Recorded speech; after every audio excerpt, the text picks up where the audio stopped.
My parents banned my son from Christmas, but invited my sister's kids. So I cut them off and exposed a shocking family betrayal they tried to hide. I'm 34, female, and I've been raising my 7-year-old son Lucas alone since my husband Chris passed away in a construction accident last year.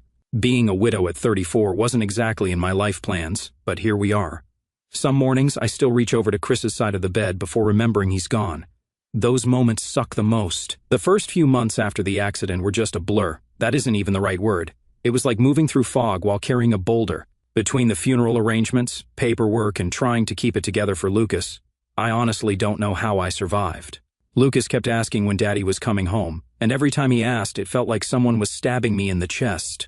The construction company's insurance paid out $300,000 after Chris's death. Sounds like a lot, right? That's what my family seemed to think. But when you're suddenly a single mom trying to plan for your kid's entire future, well, it's not exactly winning the lottery. I work as a marketing manager at a decent company. Thank God for my boss, Sarah, who's been super understanding about all my schedule changes. So between my salary and careful budgeting of the insurance money, we're doing okay. Not luxury vacation okay, but we can pay the bills. And Lucas can still do his after-school science program that he loves. The real MVPs in all this have been my in-laws, Mary and Bob. I swear, these people are literal angels or something. They pick up Lucas from school almost every day so I can work normal hours, and they never make me feel guilty about it. They actually want to spend time with him. Mary's always doing science experiments with him. She used to be a teacher. And Bob's teaching him how to build stuff in his workshop. They're the kind of grandparents you see in those cheesy Hallmark movies. But my own parents? Oh boy, that's where this story starts getting complicated. See, I've got an older sister, Amy, who's always been the golden child. And when I say always, I mean always. Remember that episode of Into Simpsons, where they find a box labeled good child and bad child? Pretty sure my parents have one of those somewhere, lol. Growing up, Amy could do no wrong. She was the pretty one, the social one, the one who always knew how to make mom and dad happy. Meanwhile, I was the weird kid who liked math and actually wanted to have a career, the horror. Now, Amy's got 3 kids, no job unless you count selling essential oils on Facebook as a job, and somehow she's still the favorite. The favoritism was annoying when we were kids, but now that I'm a widow with a young son, it's gone from annoying to straight up painful. My son Lucas is literally the smartest, most curious kid you'll ever meet. His teachers are always telling me how advanced he is for his age, especially in science. But my parents? They act like his curiosity is some kind of character flaw. Example, last month we were at their house for Sunday dinner. This was before everything went down. And Lucas was fascinated by this antique grandfather clock they have. He was asking all these questions about how it works, what makes it tick, why it makes that specific sound, normal kid stuff. My mom literally rolled her eyes and was like, "Can't you control him? He's always asking questions about everything. Amy's kids never give us this much trouble." Meanwhile, Amy's 3 kids were sprawled out on the couch, faces buried in their iPads, barely acknowledging anyone's existence, and my parents were acting like this was the peak of good behavior. I wish I was making this up. But hey, at least they helped out sometimes, right? Wrong. Every time I asked them to watch Lucas for a few hours, there was always some excuse. Mom's migraine, dad's back pain, their favorite TV show was on, you name it, they've used it. But for Amy's kids? They drop everything at a moment's notice. I know this is getting long, sorry, but I need you to understand the family dynamic here before I get into the really messed up stuff that went down, because trust me, this is just the tip of the drama iceberg. While I was working my way through college and building my career, Amy was, well, let's just say she has a very interesting resume. And by interesting, I mean she hasn't held down a job for more than 6 months since 2015.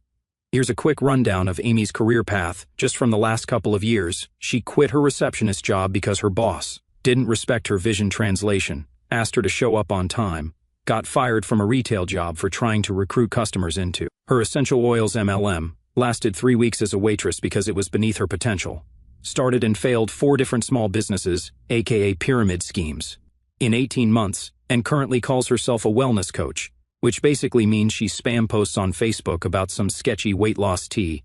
But here's the real kicker. Every single time one of her business ventures fails, guess who she runs to for money? First stop, mom and dad.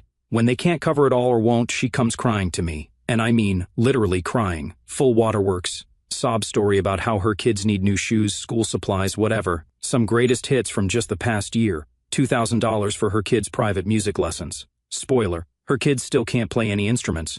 $1,500 for a business opportunity. It was another MLM. $800 for emergency car repairs.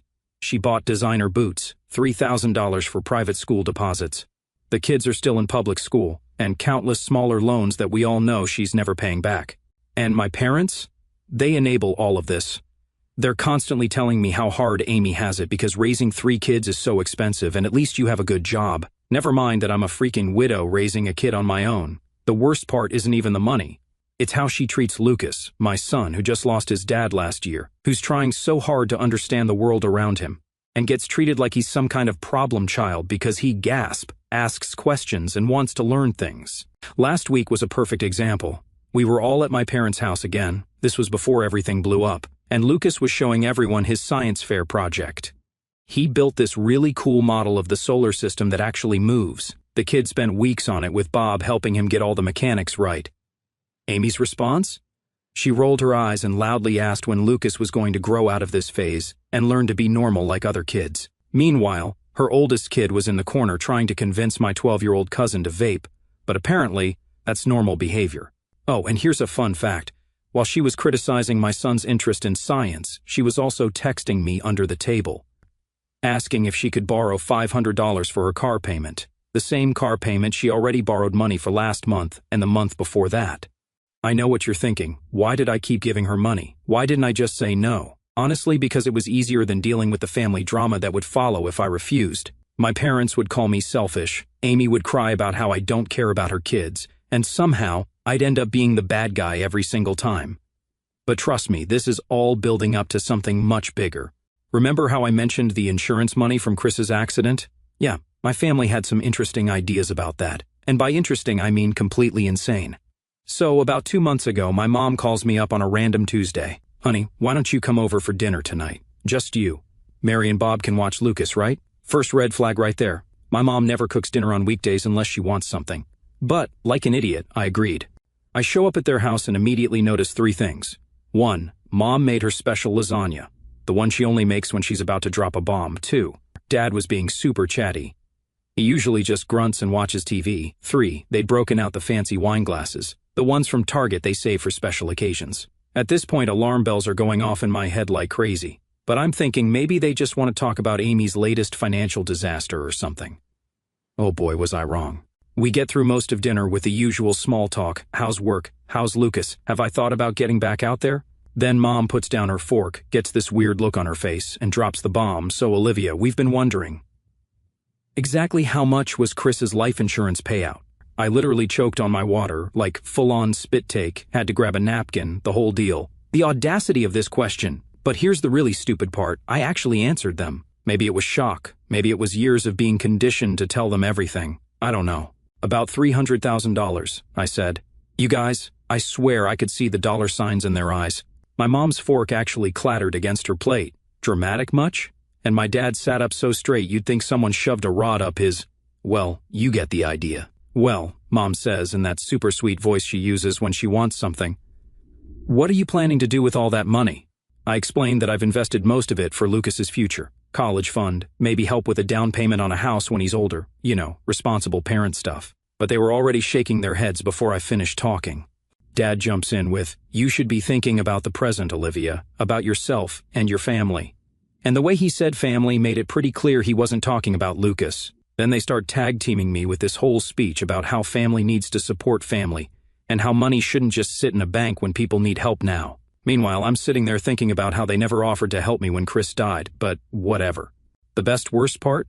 They had a whole list ready of things they thought I should be spending the insurance money on, home repairs for their house.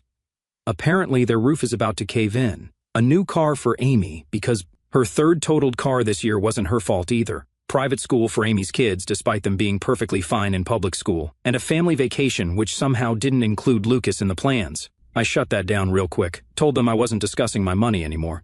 You should have seen their faces. You'd think I just announced I was giving the money to a cat sanctuary or something. The rest of dinner was super awkward. Mom kept making these little sighing noises, and Dad just stared at his plate like it had personally offended him. I left as soon as I could, hoping that would be the end of it. The next day, Amy starts blowing up my phone with texts about how she heard about my windfall, her word, not mine, and how she's been praying for a miracle to help with her latest MLM startup costs. because apparently my husband's death was an answer to her prayers for pyramid scheme capital. I ignored her texts, which led to more texts, then Facebook messages, then emails. She even tried to reach me through LinkedIn, for God's sake. Each message got progressively more guilt-trippy. I thought family helped family, must be nice to have so much money you can ignore your nieces and nephews' needs, and my personal favorite, Chris would have wanted to help the family. That last one nearly made me throw my phone across the room. The nerve of using my dead husband to guilt me into giving her money. Chris actually couldn't stand Amy, used to call her the family leech behind her back. So after the lasagna dinner disaster, I thought my parents might give me the silent treatment for a while.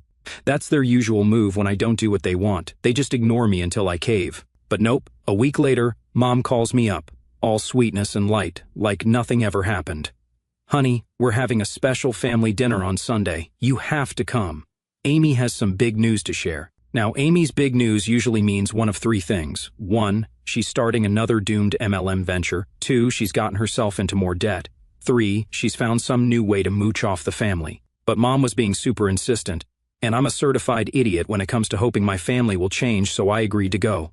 I should have known something was up when I walked in and saw the setup. Mom had made all my favorite foods, red flag number 1. Dad was wearing his business meeting shirt instead of his usual stained t-shirt, red flag number 2. Amy was actually on time for once, nuclear level red flag. They'd set up the good folding table with the fancy plastic tablecloth. You know, the one every family has, that one nice plastic tablecloth they save for holidays. The first half hour was just Amy talking about how hard things are these days, how bills keep piling up, how her kids need new everything, how inflation is killing her, conveniently ignoring that she just posted pics of her new $300 hair extensions on Instagram last week. Then Mom starts in with her part, your father and I barely have enough for a normal life anymore. Meanwhile, they just got back from a week-long cruise, but okay. Dad's nodding along, talking about rising grocery prices, like he doesn't spend $200 a week on his golf hobby. I'm sitting there thinking this is just another standard family guilt trip session when Amy suddenly sits up straight and puts on what I call her PTA mom voice. You know, that fake sweet tone that means she's about to suggest something awful.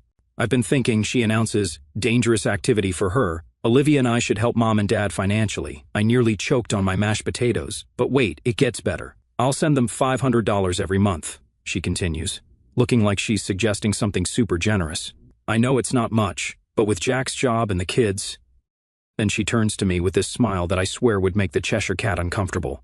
But you, Olivia, you should send them $1,000 monthly. It makes sense. You earn really well at your job, and you only have one child to support.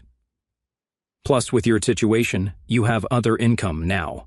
The audacity of this woman. My situation? You mean being a widow? And that other income she's so casually referring to is my dead husband's life insurance money that's supposed to help me raise our son. But here's the really stupid part. I agreed. I actually agreed. I know, I can hear you all screaming at your screens right now. But you have to understand, this is what my family does. They wear you down until saying yes feels easier than dealing with the drama of saying no. Mom was literally clapping her hands like a kid at Disney World. Dad had this smug look on his face, like he just pulled off some master plan spoiler alert he had. And Amy? She was already on her phone, probably ordering more essential oils or whatever. The next day, I set up the automatic transfer, $1,000 straight to my mom's account, first of every month. Guys, it physically hurt to click that confirm button, but I told myself it was worth it if it meant more family support with Lucas. Want to know the best part? I found out later that Amy never sent a single penny. Not one. She and my parents had planned the whole thing. She was supposed to pretend she was contributing so I wouldn't feel like I was being taken advantage of. Spoiler alert, I was absolutely being taken advantage of. And those promised favors in return, those times they'd help with Lucas, yeah, suddenly everyone was always too busy or not feeling well whenever I needed help. But that $1,000? That left my account like clockwork every month. Looking back, I can't believe how naive I was. But this isn't even the worst part. Oh no, the real fun started when Christmas rolled around. December was actually starting out pretty good. Lucas was super excited about Christmas. He'd been working on this adorable list for Santa. Mostly science kits and books, I know, my little nerd. Mary and Bob had helped him make this amazing gingerbread house that actually had working lights inside. Bob's an electrical engineer and loves doing projects with him. Then, exactly 1 week before Christmas, my mom calls. I'll never forget this conversation because it was so bizarre from the start. Olivia, honey, Always a bad sign when she starts with honey about Christmas Eve. We've decided to do something different this year. We're having an adults-only party. No children allowed. I literally sat there staring at my phone for a solid minute. Christmas Eve at my parents' house was like the damnly tradition. Everyone always came over, the kids would play with their cousins, we'd do the whole gift exchange thing. We hadn't missed it once. Not even last year, right after Chris died. But it's Christmas, I said. Genius response, I know. What am I supposed to do with Lucas? Oh, that's easy, Mom chirped, like she was suggesting where to buy groceries.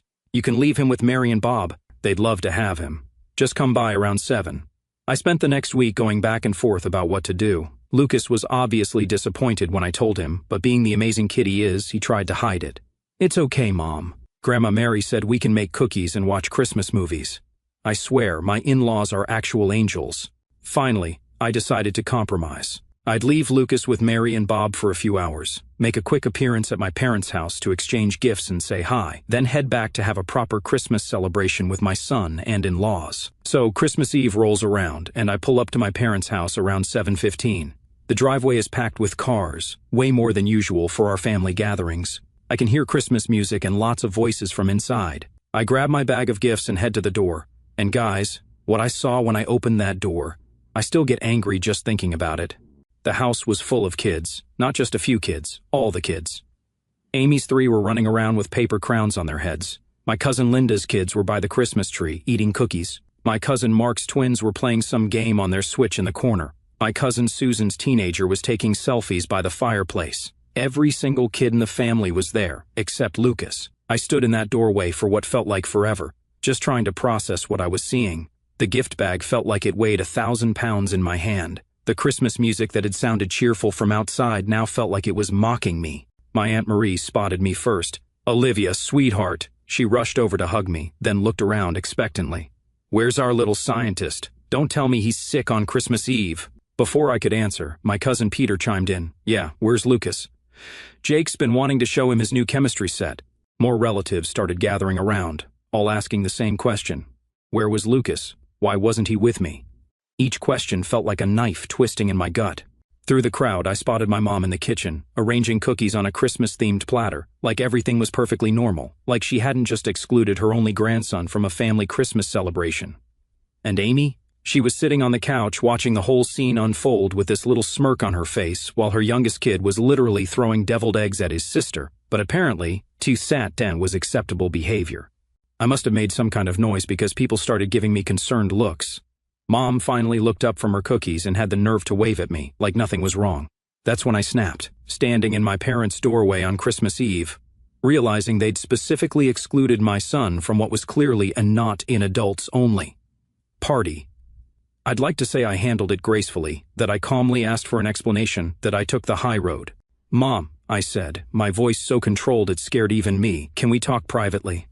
Something in my tone must have spooked her because she actually put down her precious cookie platter. I followed her into the hallway, away from prying eyes and ears. Though, let's be real, in my family, someone was definitely trying to eavesdrop.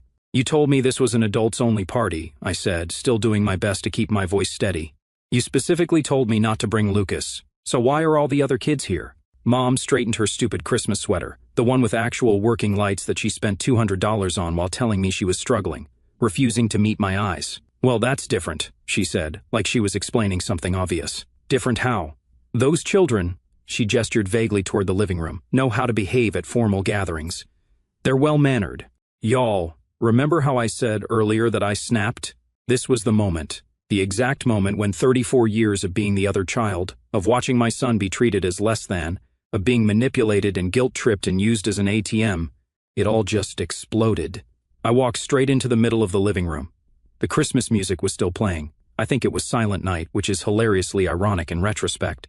And conversations were buzzing all around. I cleared my throat, loud, the kind of throat clear that makes people shut up and pay attention. Several of you have asked why I came alone tonight, I began, my voice way steadier than I felt. Why Lucas isn't here celebrating Christmas with his family. Amy started to move toward me, probably to shut me up, but I held up my hand. Let me finish. I'm here alone because a week ago, Mom called and told me this was an adults-only party. I was specifically told not to bring Lucas. Aunt Marie's voice cut through the silence. But all the children are here. We didn't know anything about a ban on children. Uncle Steve added, looking confused and increasingly angry. Yeah, what? Mom stepped forward, her face flushed. Olivia, this isn't the time. Oh, I think this is exactly the time, I continued, my voice rising slightly. Because you see, there wasn't really a ban on children. There was a ban on a Munchen child. My child. My son, who apparently isn't good enough for this family's Christmas celebration. The room erupted in murmurs. I saw shocked faces, disapproving looks directed at my parents, and confused children watching the adult drama unfold. But that's not even the best part, I laughed, but there was zero humor in it. While my son isn't good enough to attend Christmas, I'm apparently good enough to send my parents $1,000 every month. And Amy here sends $500. And that's when the real chaos started. Dave, Amy's husband, his head snapped up so fast I thought he'd hurt himself. Wait, what? $500 from where? The color drained from Amy's face as Dave turned to her. You're sending your parents money every month? From what account? We barely cover the bills as it is. Amy's perfect composure cracked. Her face went from pale to red faster than Rudolph's nose. I never actually sent any money, she stammered. Mom and Dad asked me to say I was sending $500 so Olivia would agree to help them financially. They said if she thought I was contributing too. The silence that followed was deafening. Like you could hear Aunt Marie's vintage Christmas brooch ticking, that's how quiet it got. I watched comprehension dawn on my relatives' faces as they pieced together what had happened, how my parents and sister had manipulated me into supporting them while simultaneously excluding my child from family events. You're telling me, Aunt Caroline's voice rang out, sharp and clear, that you scammed your own daughter out of $1,000 a month? You're nothing but scammers, using your own daughter like an ATM while treating her kid like dirt. That's low, even for you two. The room exploded, and I mean exploded. First, Uncle Mike stood up and announced he couldn't stay in the house another minute. Then Aunt Marie and Uncle Steve started gathering their kids' stuff. Pretty soon, everyone was heading for their coats. The best part? People were making these loud comments as they left. I can't believe they'd scam their own daughter. Using their grandson's college fund. Disgusting, and on Christmas Eve of all nights. No wonder Chris never liked them. Thanks for that one, Uncle Steve. I didn't stick around for the rest. I grabbed my bag of gifts, ended up donating them to the children's hospital, seemed fitting, and walked out. The sound of that door closing behind me felt like closing a chapter of my life. But here's where it gets good. Remember how I said Lucas was having Christmas science experiments with Mary and Bob?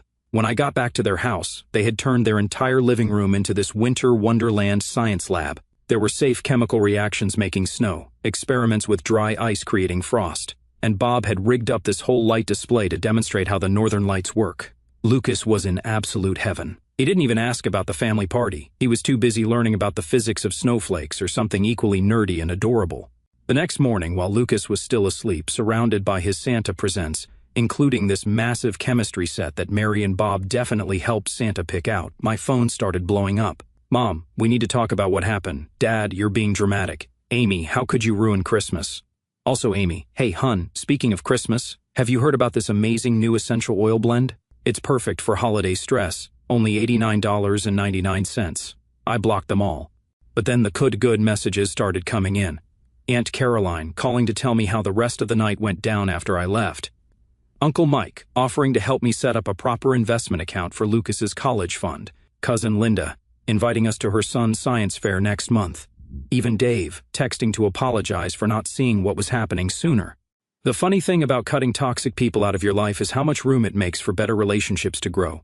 In the month since Christmas, Lucas has been thriving with all the positive attention from family members who actually value his curiosity. My aunts and uncles have been including us in everything. I've gotten closer to my cousins than we ever were growing up.